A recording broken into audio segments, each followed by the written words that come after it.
complementary currency are like discount coupons, and are all of them, they have holding assets in official currency. So the discount in the merchants is what makes the system run. And they can give loans with no interest, and as they have discount in the shops, they can continue to do that.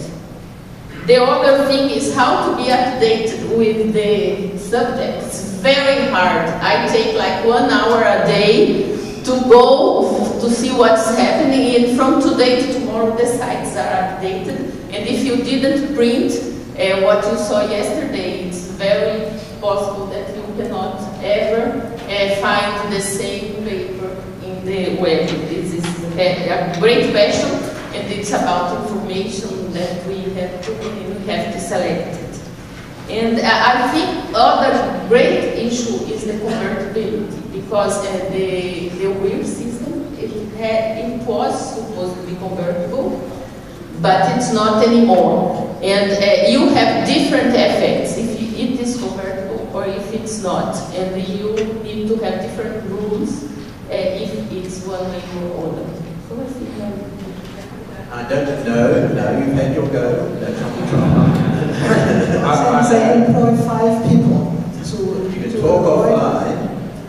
Now, I don't think all of those 5 questions have been answered. I'm trying to answer, I'm missing one. I'll try to be fairly quick, and I can't answer all the questions either, but I'll take 2 of them. I think there was a guy from Greece asking about should we employ the mass of unemployed in Greece by the government in the public sector when 50% is already employed by the government? And I can understand the skepticism. I can also understand the contradictions within Greek society about privilege for public employees, blah, blah, blah. But I just want to note that there is a serious international research community on governments as employers of last resort. You have it in Newcastle, Australia, and Kansas City in the US, where you have quite qualified economics professors who are into this and say that any government that issues its own currency can always employ the population fully. And the idea is that you employ people as a buffer stock, and if the economy picks up, people will stop working in the public sector and go to the private sector. So this is perfectly feasible. But for political reasons, I think it won't happen in Greece. So the idea is someone should make the National Greek Exchange Club using the mobile phone system. And just start doing that, and don't worry about public employment. See what happens. It's a very fascinating experiment. It's not dangerous, and it can be a success. Last point.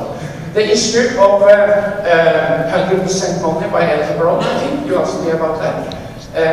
A government issuing an electronic emergency currency through its central bank means that this money is 100% covered by high-powered money. It's a parallel currency, but it's per definition completely safe because it's issued and held in accounts at the central bank. So it's 100% safe.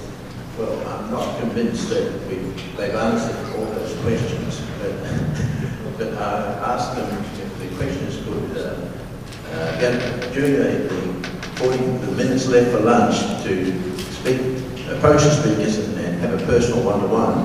But in the meanwhile, I think we're now 15 minutes over. We've made up the 15 minutes we lost because you're all late coming in here.